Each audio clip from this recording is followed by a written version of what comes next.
This isn't a trade dispute. It's what happens when a country ignores a warning from the most powerful man on earth. Before we go further, a quick note on perspective. I've spent years analyzing American trade and foreign policy, not through headlines, but through leverage, incentives, and outcomes. That's the lens we're using here. And through that lens, Canada's move looks very different. On January 16th, 2026, Canadian Prime Minister Mark Carney stepped off a plane in Beijing. He had just signed a trade deal with China. 49,000 Chinese electric vehicles would now enter Canada at a 6% tariff, down from 100%. In exchange, China dropped its tariffs on Canadian canola. The media called it a bold move, a declaration of independence from American economic dominance. Carney called it diversification. Donald Trump called it something else entirely. But here's what nobody in the media is telling you. Before Carney went to China, before the deal was signed, before any of this happened, Trump gave Canada exactly one warning, and they ignored it. When reporters asked Trump about Carney's China trip on January 16th, his response shocked everyone. He didn't attack. He didn't threaten. He said, quote, "That's what he should be doing. It's a good thing." Think about that for a moment. The president, known for immediate retaliation, for furious tweets, for never letting a slight go unanswered, responded to Canada making a deal with America's biggest rival by saying it was good. That wasn't approval. That was a test. And Mark Carney failed it spectacularly. 5 days later, Carney stood at the World Economic Forum in Davos, Switzerland, and delivered what can only be described as a declaration of war. Not military war, economic war, diplomatic war, a direct challenge to American leadership on the world stage. He told the assembled global elite that the rules-based international order led by the United States was, quote, "a pleasant fiction." He said the world was witnessing, quote, "a rupture in global stability." He argued that middle powers like Canada, Europe, and others needed to unite against what he called the unhindered pursuit of power by great nations. He never said Trump's name. He didn't have to. Everyone in that room knew exactly who he was talking about. And then Carney said something that would prove to be a catastrophic miscalculation.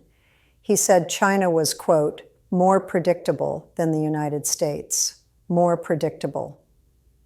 The country running concentration camps for Uyghur Muslims, the country that covered up the origins of a global pandemic, the country actively threatening to invade Taiwan, more predictable than America.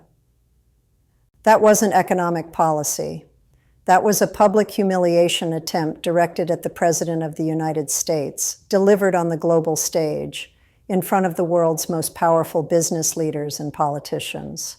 Trump's response came in waves, and each wave was more devastating than the last. Wave 1, January 22nd. The White House announced that Canada's invitation to join the Board of Peace had been revoked. This wasn't just a symbolic snub. The Board of Peace, Trump's new international body with 25 member nations and a $1 billion membership fee, was being positioned as an alternative to the United Nations. Being excluded meant Canada would have no seat at the table when major international disputes were resolved. Wave 2, January 22nd. Trump posted on Truth Social that, quote, "Canada lives because of the United States." He wasn't wrong. 75% of all Canadian exports go to America. The Canadian economy is fundamentally dependent on access to the U.S. market in a way that simply cannot be replicated with any other trading partner. Wave 3, January 23rd. Carney fired back, saying, quote, "Canada thrives because we are Canadian." It was a defiant soundbite. It played well in Canadian media, and it completely missed the point. Wave 4, January 24th, the kill shot. Trump announced that if Canada proceeded with its China trade deal, he would impose 100% tariffs on all Canadian goods entering the United States, not 25%, not 50%, 100%. And then, almost as an afterthought, he referred to Carney not as Prime Minister, but as, quote, Governor Carney, the 51st state joke, delivered as a deliberate insult to Canadian sovereignty. Let me be very clear about what 100% tariffs would mean for Canada. This isn't economic pressure, this is economic annihilation. Canada exports $350 billion worth of goods to the United States every year. 75% of everything Canada sells to the world goes to America. Their economy is structured around American consumption in a way that took decades to build and cannot be unwound in months or even years. The infrastructure doesn't exist to redirect those exports. The relationships aren't there. The geography makes it nearly impossible. China is 8,000 kilometers away. The United States shares the longest undefended border in human history with Canada. If 100% tariffs went into effect, Canadian goods would become twice as expensive for American buyers overnight. That doesn't mean Americans would pay twice as much. It means they would stop buying Canadian products entirely and find alternatives. Canadian oil.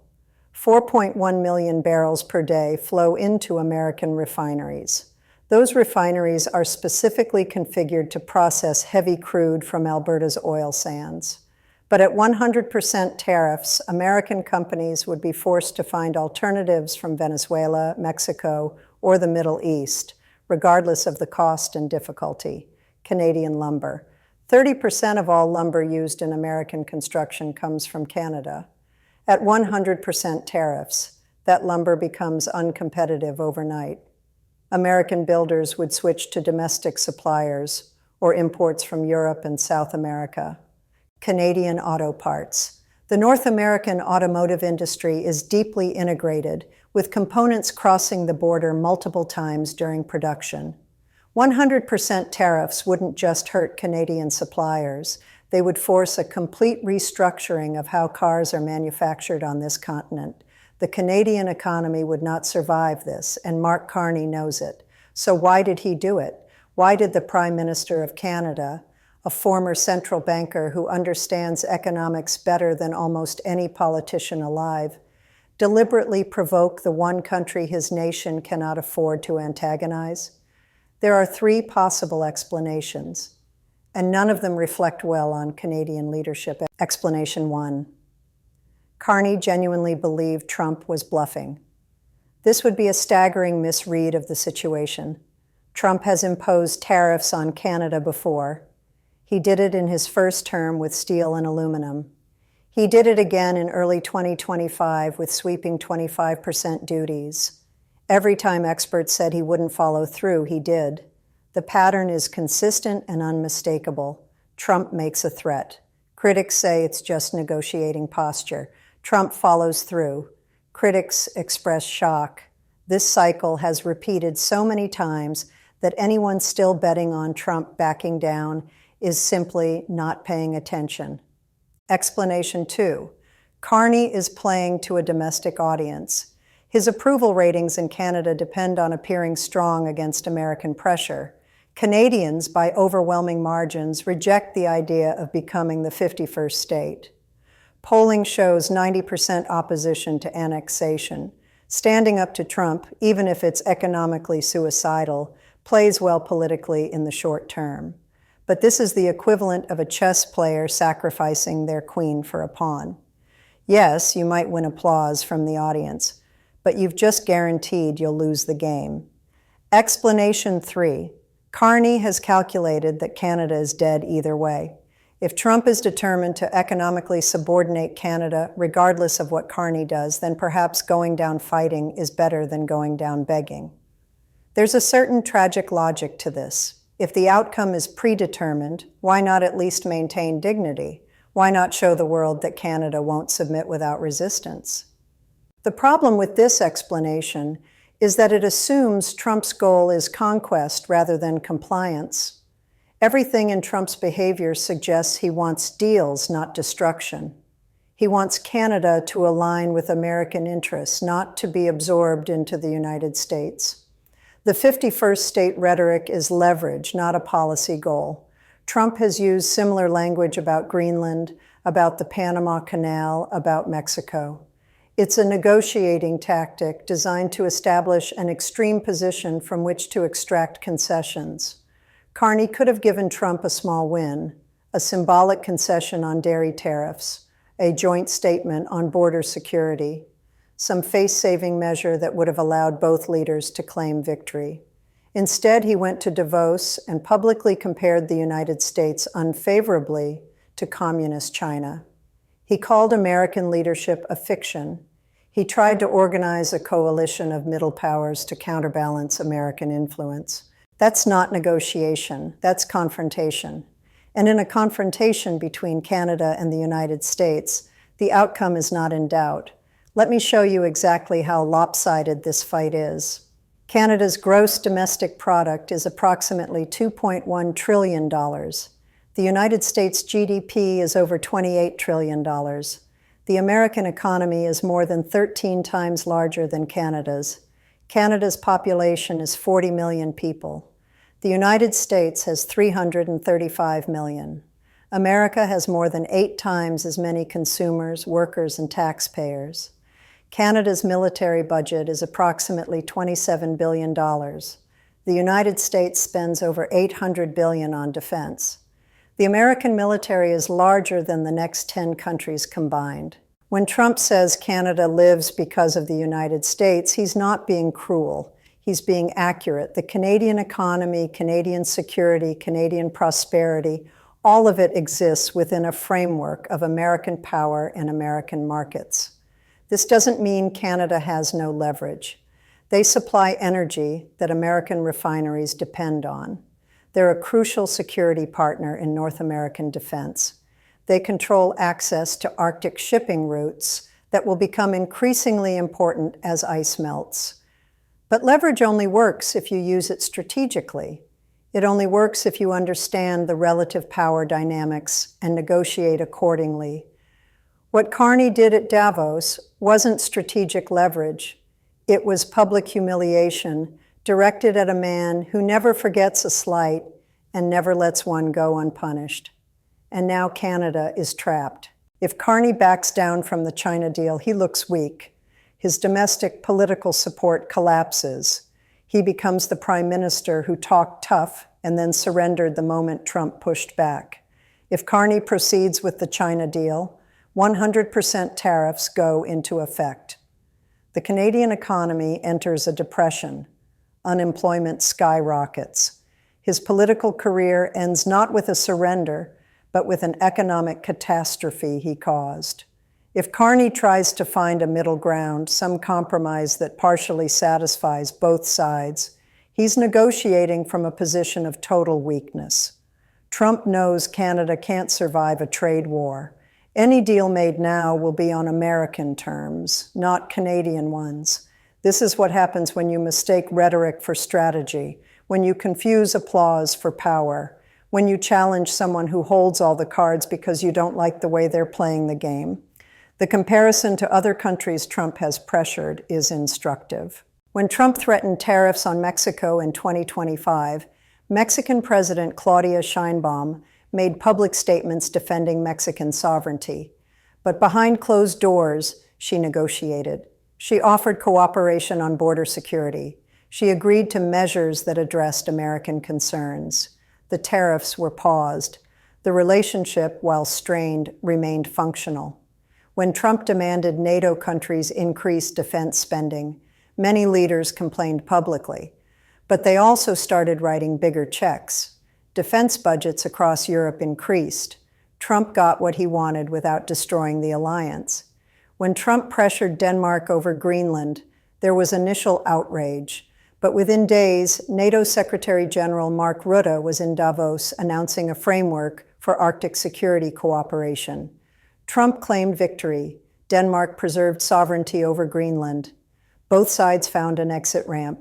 The pattern is clear. Trump makes an aggressive demand. The target makes symbolic objections for domestic consumption. Real negotiations happen privately. A face-saving compromise emerges. Both sides claim victory. Carney broke this pattern. Instead of symbolic objections followed by private negotiation, he launched a public ideological assault on American leadership itself. He didn't just refuse Trump's demands, he questioned America's right to make demands at all. That's not how you deal with Donald Trump. That's not how you deal with any American president when your economy depends on American markets. That's not how you deal with the leader of a superpower when you're running a country of 40 million people. The next few weeks will determine whether Canada's economy survives this confrontation intact. If Carney finds a way to back down gracefully, if Trump accepts some symbolic concession and declares victory, the damage might be contained. Trade will continue. Investment will flow. The relationship will be damaged but not destroyed.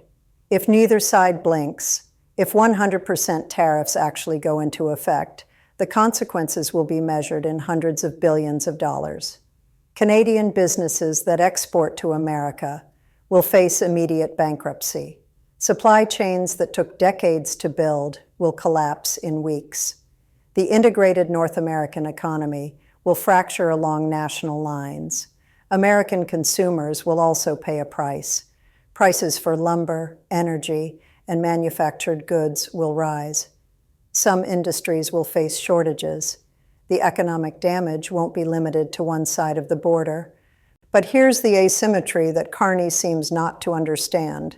America will be bruised. Canada will be broken. A 13 times larger economy can absorb shocks that would devastate a smaller trading partner. The United States has alternatives, difficult and expensive, but available, for almost everything it imports from Canada. Canada has no alternative to the American market. This is the fundamental reality that Carney's Davos speech ignored. You can give all the defiant speeches you want. You can rally your domestic audience with rhetoric about sovereignty and independence. You can compare the United States to China and claim you're standing up for international rules. But when 75% of your exports go to one country, when your entire economic infrastructure is built around access to one market, when the leader of that country has demonstrated repeatedly that he will follow through on his threats, words don't matter, power matters, leverage matters, and Canada has neither. Trump gave Carney one warning. On January 16th, when he said the China trip was fine, he was offering an off-ramp. He was saying, I see what you're doing, and I'm willing to let it go if you don't escalate. Carney escalated. He went to Davos and escalated as dramatically as possible. And now he's discovering what everyone who has underestimated Donald Trump eventually discovers. The warnings aren't bluffs, the threats aren't negotiating theater. When Trump says there will be consequences, there will be consequences. Canada didn't have to be here.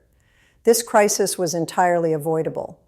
A smarter leader would have made the China deal quietly, without fanfare, without public statements comparing America to authoritarian regimes. A smarter leader would have recognized that economic dependence requires diplomatic humility. A smarter leader would have understood that you don't publicly humiliate the president of the country that buys 75% of everything you sell. But Mark Carney chose confrontation. He chose to make this personal. He chose to challenge not just Trump's policies, but America's role in the world. And now 40 million Canadians are about to learn what happens when their leader picks a fight he cannot win against an opponent who never backs down over an issue where Canada holds none of the cards. The warning was clear. The consequences were predictable. And the outcome, unless something changes dramatically in the next few days, is already written. If this analysis helped you understand what's really happening beyond the headlines, consider subscribing for more breakdowns of the stories shaping our world. And let me know in the comments, do you think Carney will find a way out of this? Or is Canada heading for an economic crisis of its own making?